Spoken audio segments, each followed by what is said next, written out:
How Hi, are you? good, how are you? I'm good, thank you. Thank you for having me. Oh, thank you so much for coming today. Of Zubin was just course. telling us a little bit about you. But Zubin, I'm gonna let you kind of take over. Zubin's gonna Oh, sort of facilitate everything today, so. sure. Wonderful. Well, thanks everyone for introducing themselves, and I'll hand it over to you. Wonderful. Okay, so what I'm going to do, I think the easiest thing is if I go straight into my screen sharing. So just bear with me, you guys. I'm not as used to screen sharing, but I think I got the hang of it. And then, so I'll tell you a little bit about myself, about my history, just for a couple minutes, and then I'll go straight into earth singing. And then we'll just go right into questions and answers. Okay. Do you guys see my screen? Yes, now we do, yeah. Okay, so then when I show some of the videos, just let me know if the connection's not good enough and if you're not getting that. But first, I'll just show you guys some photos and tell you a little bit about myself. So this is my PowerPoint presentation. And of course, as you guys know, my project is earth singing. But what is that really? How did I get into that? So, and what does it mean to really be a professional singer? So if you aren't as familiar with classical music, because of course I'm not a professional singer like Madonna or Miley Cyrus, I really am mostly an opera singer. And what does that entail? It means that you train for many, many years. I actually have 2 master's degrees in vocal performance. You do young artist programs with various opera companies, so you get your experience, and then you start traveling the world and you perform. As you can imagine, when COVID started 2 years ago, that was a very difficult time for most performers like me because everything was canceled because you need an audience for doing that. So in some sense, though, because of COVID, I was able to focus a little bit more on earth singing, which is an idea I got 3 or 4 years ago now. So I'll go into that. I'll just show you guys a couple random pictures of my former performances. And this is in a couple different operas. You'll see that I'm in costume. So this is just in various operas. You'll see I also perform here in a lot of concerts. So that's just like on stage with an orchestra, not necessarily in costume performing opera. A lot of opera singers, the technical term should be classical singer, but most people just call us opera singers because of the way we sing. The term should be classical singer because we perform not just in opera, but in various concerts, in recitals. I specialize in recital performance, which is just me and a pianist on the stage. And you do like a large cycle of various art songs, which were the pop songs of the day 100 to 150 years ago. So a lot of what we do, it is like historical performance, right? We're often performing stuff that was composed over 100 years ago. And we're doing like a historical practice to show people how this sounded. Because of that, I was also interested in doing a lot of new music, which is newly composed music that's composed specifically for me, and then you sing the world premiere. So I didn't want to just do traditional music. I wanted to also do new music so that you can create a role or create a performance of a song cycle that's newly composed.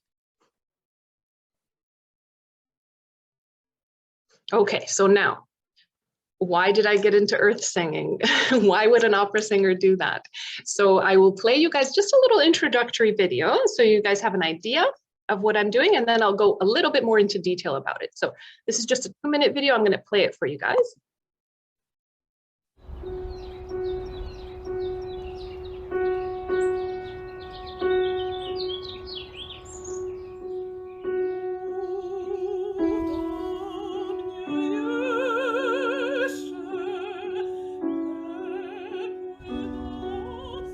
My name is Katarzyna Sadej, and I've been working on a project called Earth Singing.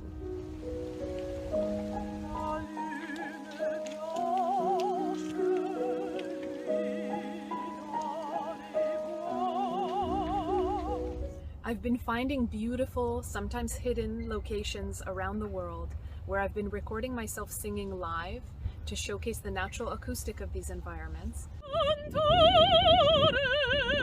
and also showcasing the beautiful landscapes of our planet.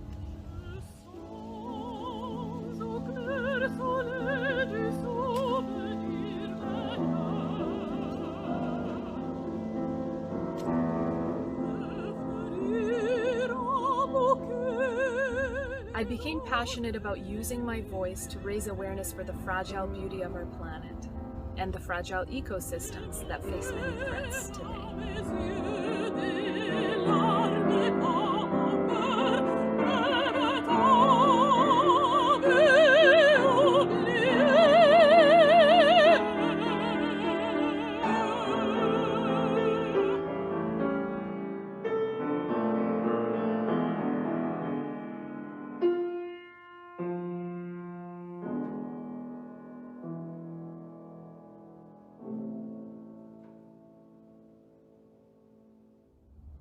I hope some of you will join me on my journey. Thank you.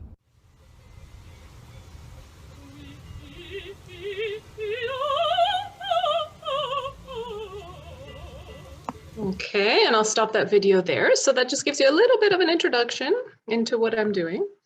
And so why am I doing this?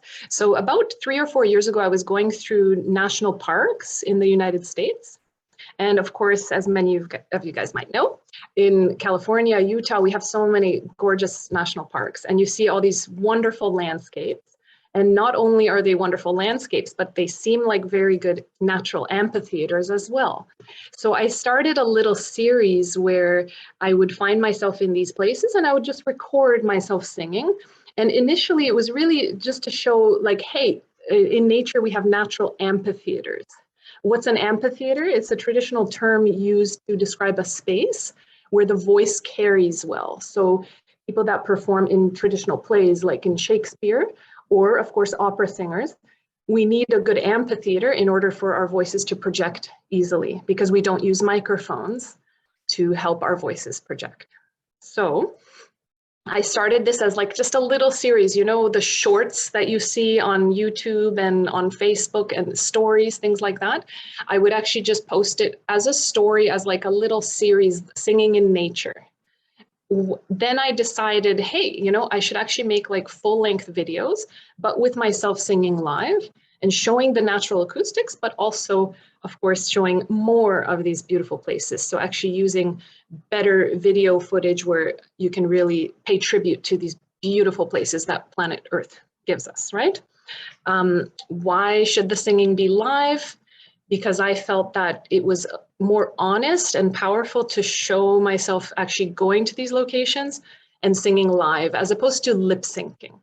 You will sometimes see music videos where bands or music acts, they will like film there, but the sound recording is a studio produced track. And what I wanted was to show an honest, raw example of what the voice sounds like in these locations. And I thought also because of how people are so disconnected with nature nowadays, I think that it's really important to show that kind of raw connection with nature. So these are just a few of the locations where I have sung. The top left, it's in Switzerland. Actually, 3 out of the 4 are in Switzerland. The bottom left is in Canada, in the Rocky Mountains.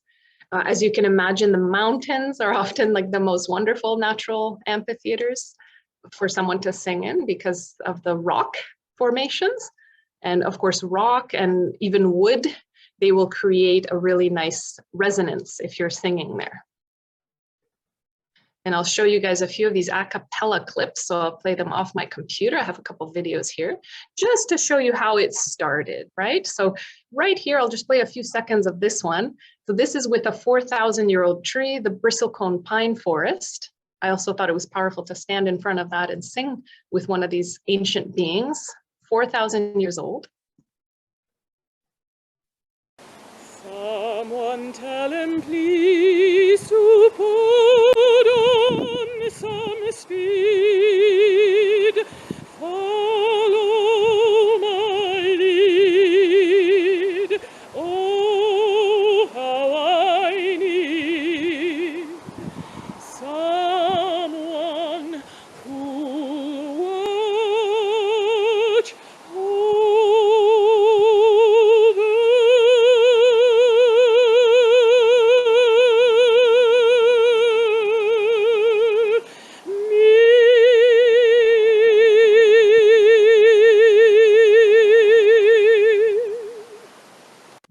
actually one of the first videos I did. And as you can see, you know, it's not like a perfect angle. It was really like, hey, I'm just going to create this like as a little story on my social media. And it was before I decided to really evolve the project into something bigger. I just did very short clips when I was out hiking or discovering new places. Same thing with this one. So this is with a sequoia tree. There's a somebody I'm longing to see. I hope that he turns out to be someone who'll watch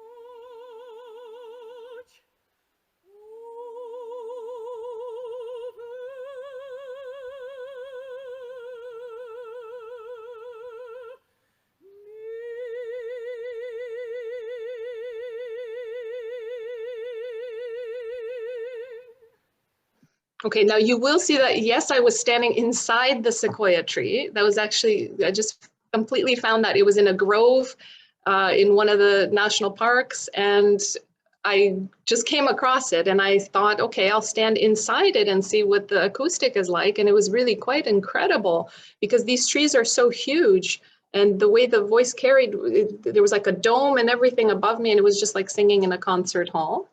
But it was actually a very good way to draw attention to these trees, which are actually very endangered right now because of climate change.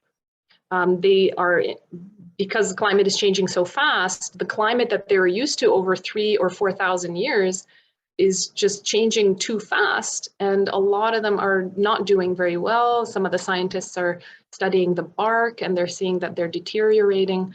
So that's actually a very important part of our US. I'm American too, by the way, you guys, in case you don't know. It's very important for our US, protecting our US nature and natural places. So I can go into now showing you guys some of the full-length music videos. Oh, go ahead. I was wondering if the animals have heard you sing. And yes, actually, I'm Cuban American, and I'm a big believer in like trees not being cut down by people. Yeah. They should just be respectful of them. Yes, so you know, I had very interesting experiences with birds throughout all of this, you know. So for the years I've been doing this, birds are actually really interesting because they really respond to vocalism. So when you vocalize a little bit, sometimes they seem to be imitating you a little bit, or at least they're communicating with their own vocalism with you. I do have a few videos of that. I don't know if I put it in here. That's actually a good point, because maybe I should have that ready for next time, because there's one where they are like responding to me as I'm singing. I've had experiences singing specifically to a certain group of animals, but I will get to that, I promise. That's at the very end of the presentation. I'm going to mention that. Singing to animals is very interesting. Animals are incredible. I'm a huge animal lover, and they're much more intelligent and sentient than we give them credit for a lot of the time. I wanted to give you guys just a little preview because I'm about to upload this music video to YouTube.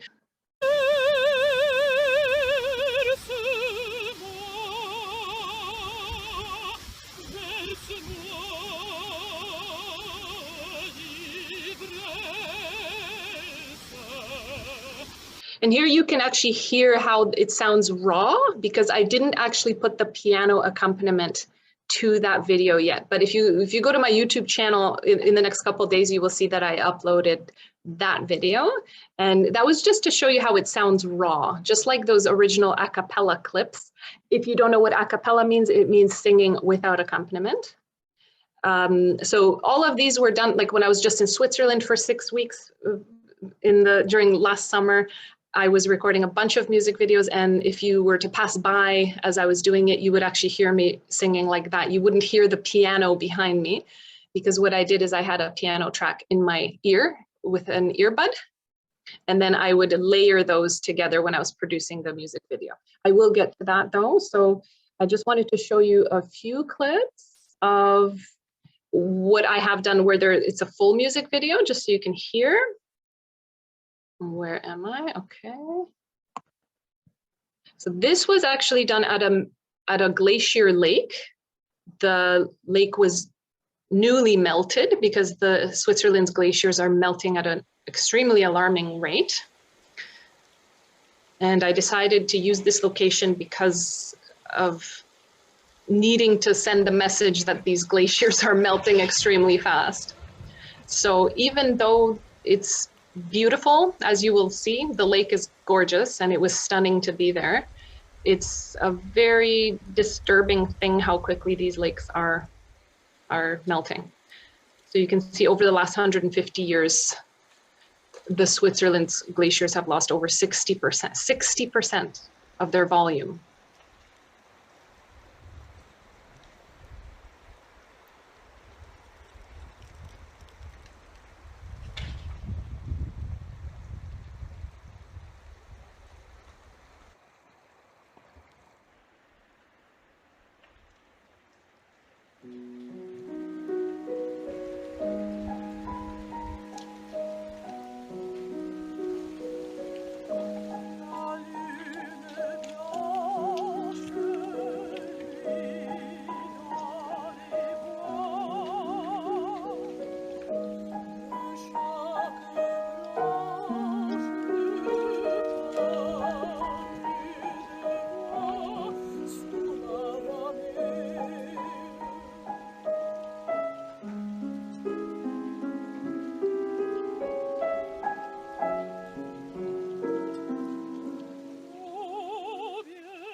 And I'll stop that there and I will say, yes, it was extremely cold to put my feet into that water. It's very cold.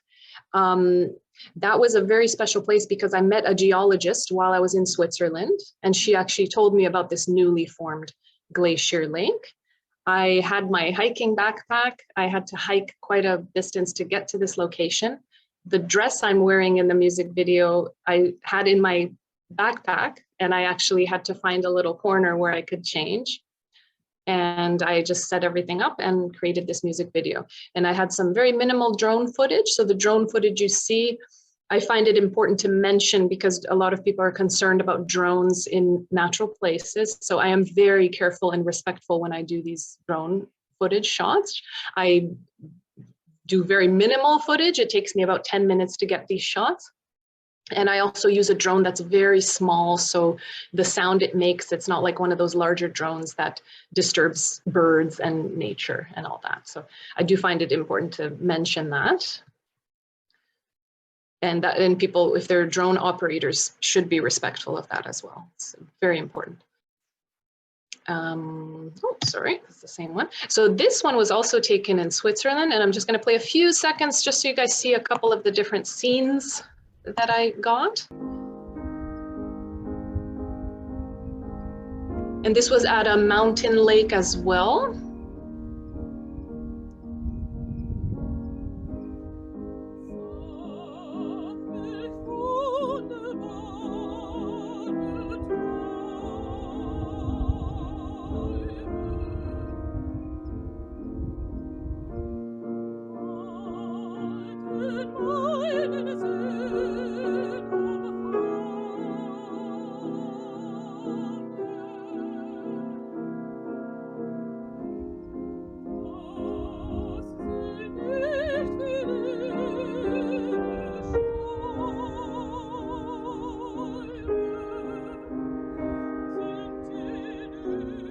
Wonderful. So I'll stop that there. Actually, and in this video, there was some interaction with birds. I'm going to just go to the very end of it because I demonstrated that. I thought it was really interesting how the bird was responding as I was singing. So this is like a special hawk species that's in the Swiss Alps. Oh, hang on. That's with the flies. One moment. So you hear.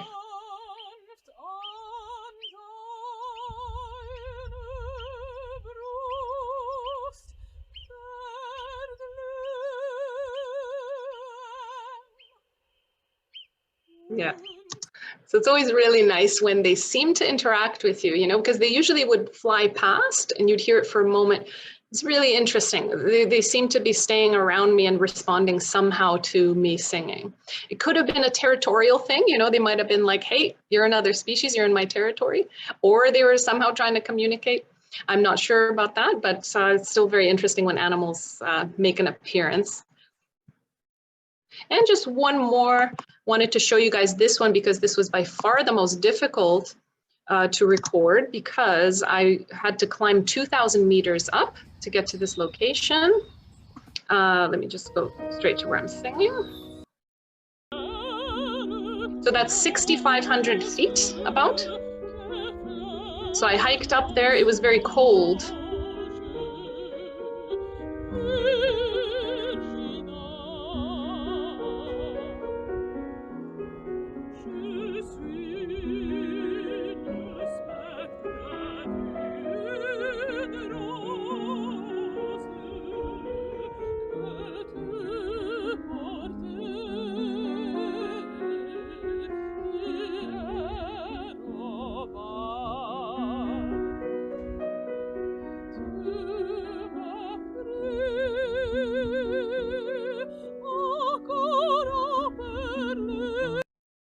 So I will just take you guys to this part here.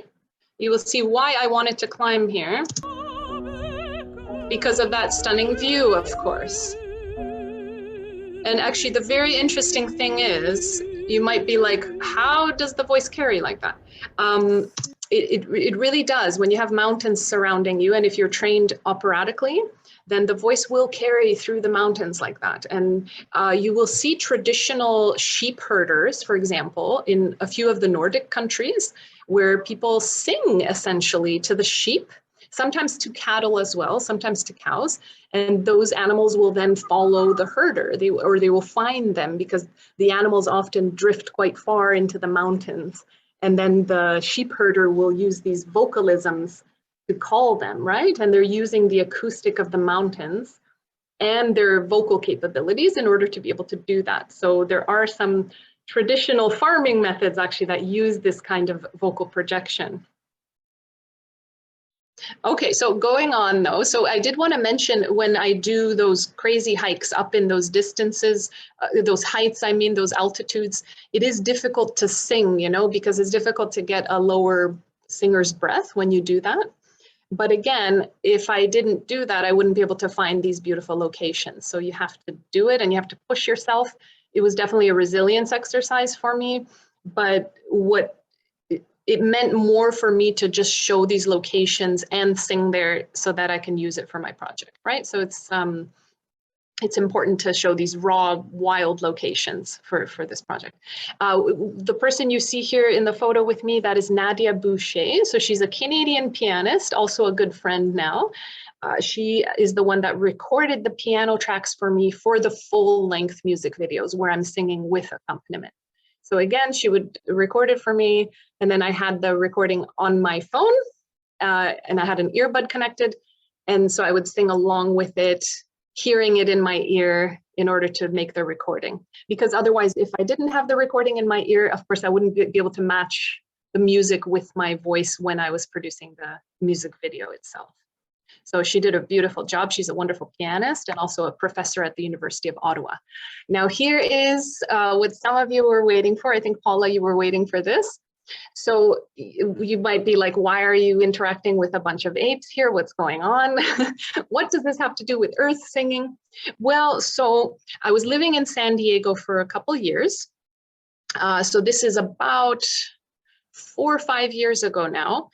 And I was photographing animals at the San Diego Zoo, which is an organization that breeds endangered species in order for them to have a better chance of survival in the wild.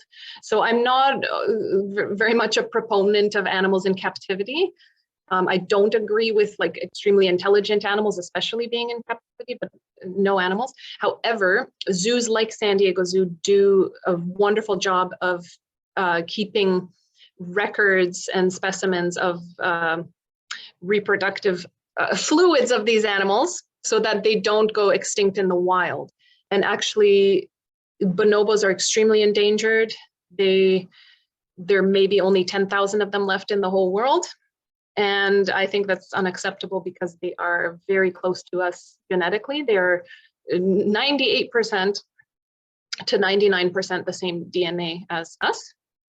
And I think it's important to raise awareness for them. So what are bonobos? They are very similar to chimpanzees, but less talked about because there are fewer of them left in the world. They don't kill each other. There has never been an example of them killing another, like one bonobo killing another bonobo in the wild or in captivity. So that's very interesting because all other apes, including us, we kill our own species. So bonobos, we can actually learn a lot from them. They're extremely intelligent. Now, because I was invited to sing for them, which was one of the greatest experiences of my life, I developed also a very close relationship with some of them. So as you can see, when I would go to the zoo, they would come to the glass and interact with me, and it was very special. I'm surprised you're not afraid of them, because some of them look curious at you. Well, you wouldn't want to like walk into the enclosure with them because they are very strong. They're like 7 times as strong as humans. And they, even if they didn't want to, they could hurt you accidentally, right? So there's always a glass barrier there, as you can see. Now, the interesting thing that happened was I was really just like photographing them, and the keeper found out that I was an opera singer, and he heard that I was interested to see the bonobo reaction to operatic singing because bonobos communicate in very high pitches. So I thought it would be very interesting to sing for them and to see how they would react to my operatic singing. And he heard about that, and then he invited me. I got to go behind the scenes where the normal zoo guests can't go, and I was able to sing for them. So it was open air. I was separated from them. There's like a trench, so they can't like jump at you or something, but they could hear me like without the glass there. And I was invited to do that several times. And then eventually I went to Wilhelma Zoo in Germany, where they also invited me to do that. So I had like a few years where I just had several encounters like that, where I was able to sing for bonobo grade apes. And it really, that's what opened up my need to use my voice in order to, you know, help our planet, help endangered species, even if, or the destruction of natural habitats, which is actually what the bonobos are facing. So even if it's just me using my voice and like singing live in a natural location, you know, if that raises people's awareness where they're more connected with nature, that I felt was even more powerful perhaps than singing at a concert hall, which is what I generally do. So these bonobos, you know, I always loved nature. I felt very connected with nature. But when I had this experience, I realized, hey, you know, I can maybe use my voice, even if it's in a small way, to raise awareness for these environmental issues that like I really care about. And my experience singing for these guys, I mean, it's amazing. They react very similarly like humans, you know, they're curious. I mean, some of them maybe don't like operatic singing, so maybe they're thinking like, oh, when's she gonna stop? Others are really interested and they'll like clap and ask for more. So the San Diego Zoo group, they have their own little language, like each bonobo community has their own language. And in this group, they actually clap when they want more of something. So I had a couple of the bonobos, like when I would stop singing, they would like clap. I actually have a picture of that, I think. Yeah, so there's Molly, she's one of the bonobos at San Diego Zoo. And she was clapping in between. And then I'll play you guys just a short clip. This is at Wilhelma Zoo in Germany, so you can see a little bit how these interactions work and how they come up, even though there's a barrier between us. Here, I'll fast forward a little bit so you can see. Just back away. You can see when they're coming towards me as I'm singing.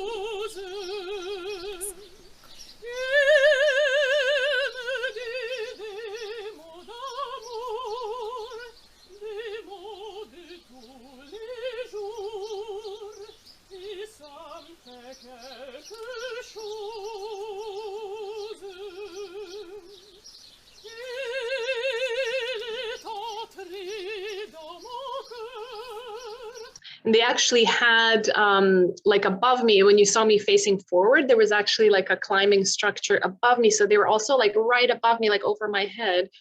It was very interesting. And I did it for 3 days in a row. And by the third day, even the shyer members of the group like came up very close. So they're interesting, just like humans. Some of them are shy. So you might think, oh, they're not like interested to hear or to come see me. But then after the third day, they had all come up to take a look and to listen. So that was very special. As you can see, they were quite close to me. I wouldn't be able to do that right now with COVID, unfortunately, because viruses and diseases can spread very easily to grade 8s, and they're a lot more susceptible to respiratory illnesses. So right now, until the whole COVID thing passes, I probably won't be able to do this at zoos. But it was a really wonderful experience. And that is on YouTube if you guys want to see the whole thing, but I won't spend too much time playing a 4-minute long video.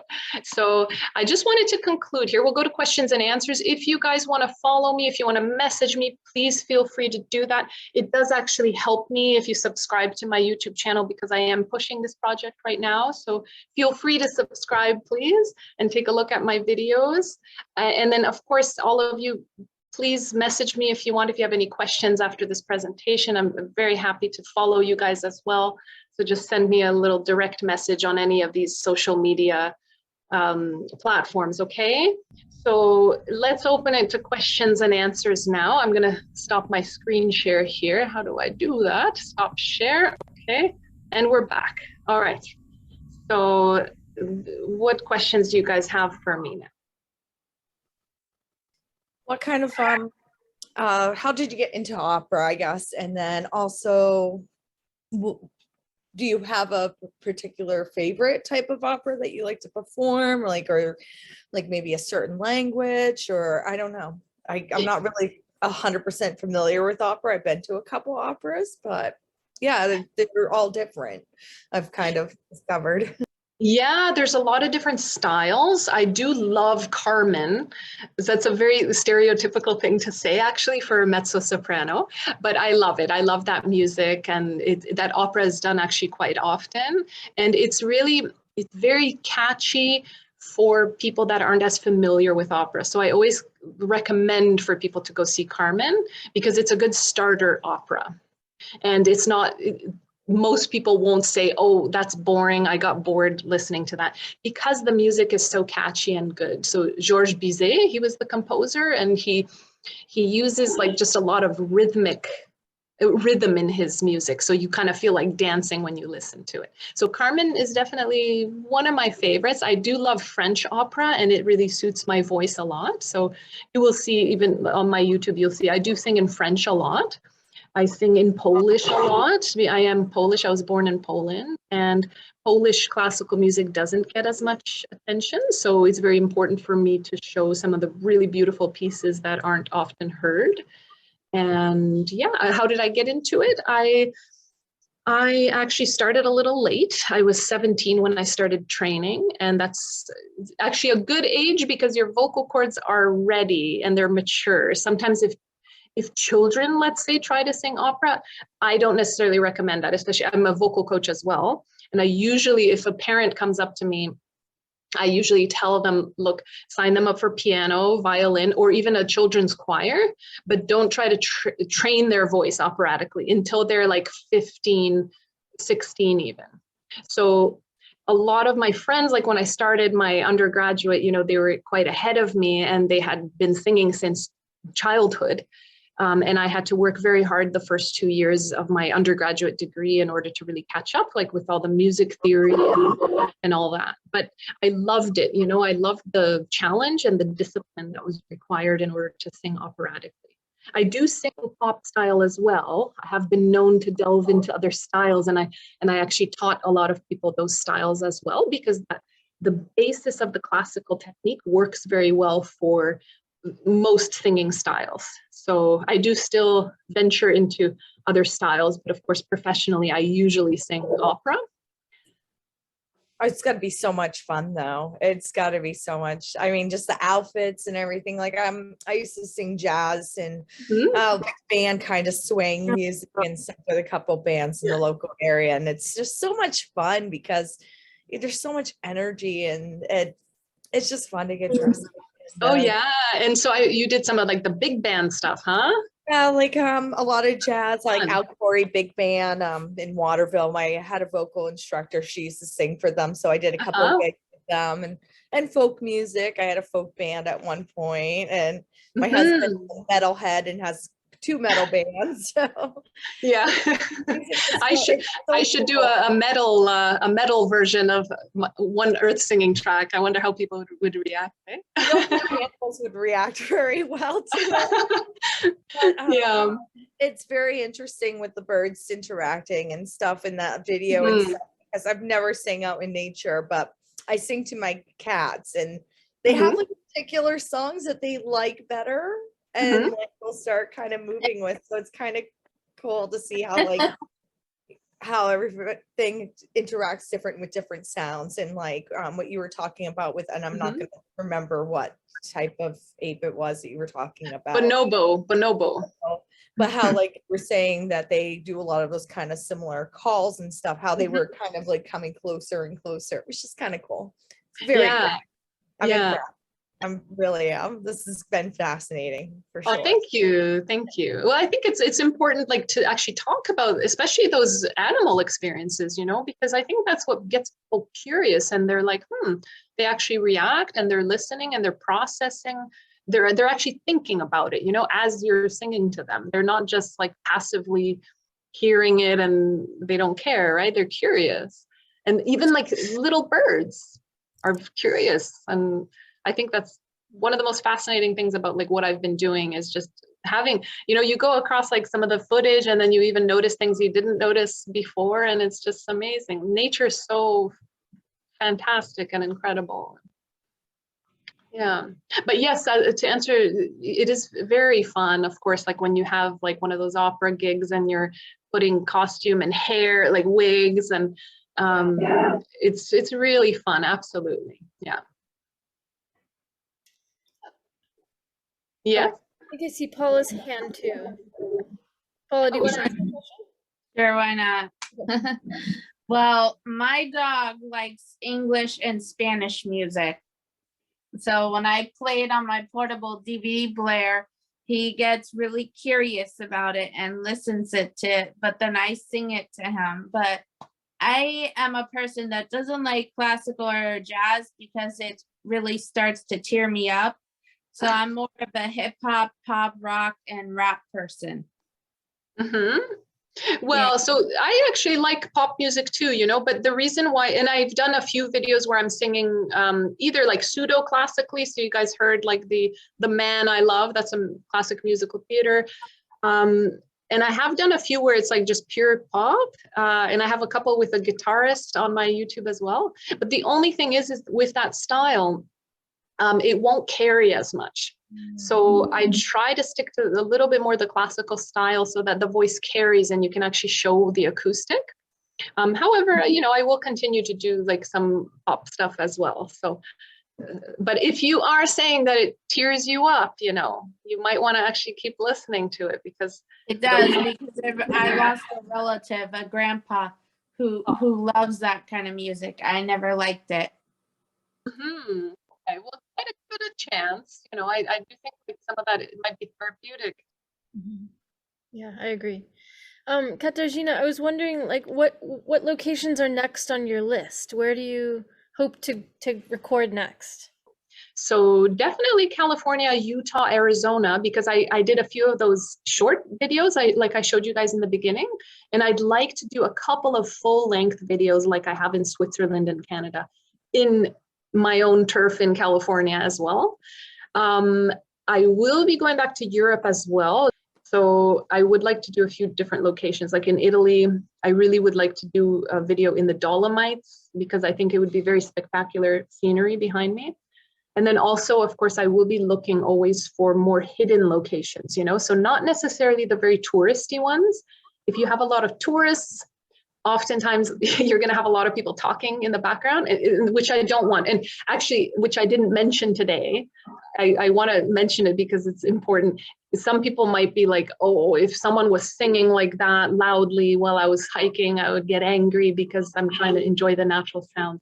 So I want to make it very clear that I'm very respectful of that and I'm careful. So that's why I hike to like extreme heights, for example. Is because I try to find locations where there aren't many people, or I try to get there like at an early time before those people get there. So I'm not disturbing them, you know, even if someone likes singing, they might not want to be listening to someone vocalize continuously.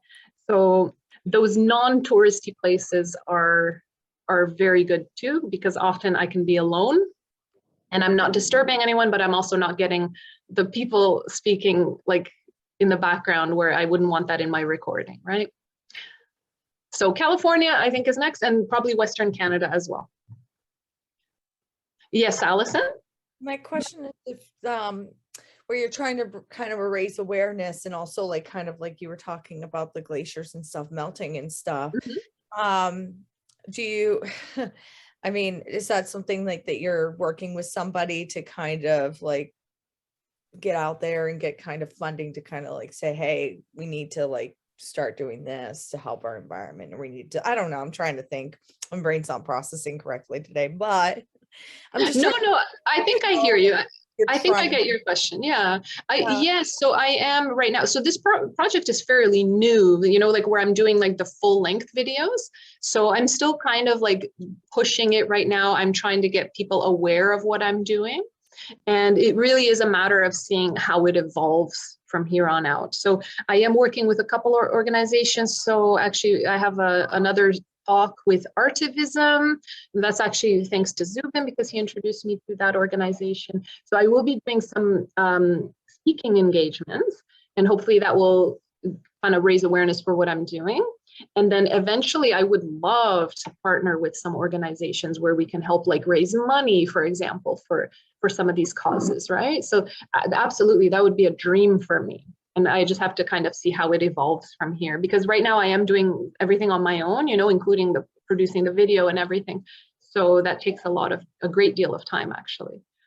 So anyway, we'll see how it evolves. And yeah, I have a couple speaking engagements. I have another interview coming up in a few days. So yeah, we'll see how everything happens. Awesome. Yeah. Thank you.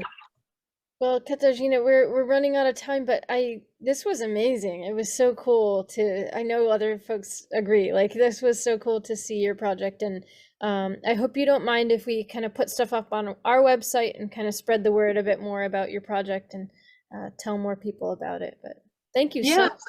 Please do. And thank you for doing that. And I'm very happy to be here. It's been an honor to share it with you guys. And thank you for listening and watching some of these along with me.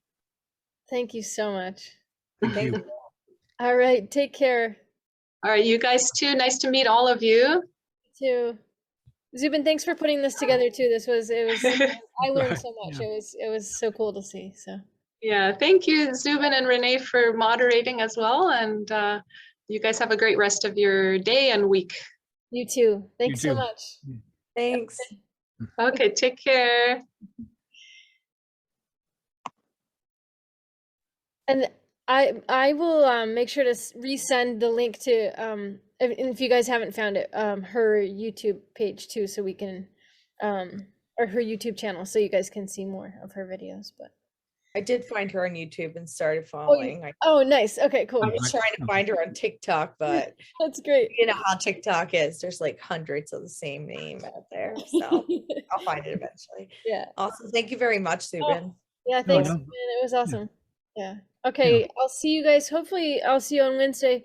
And we have another guest that Zubin's bringing us. So it's a fun week. Thank you. Okay. Bye.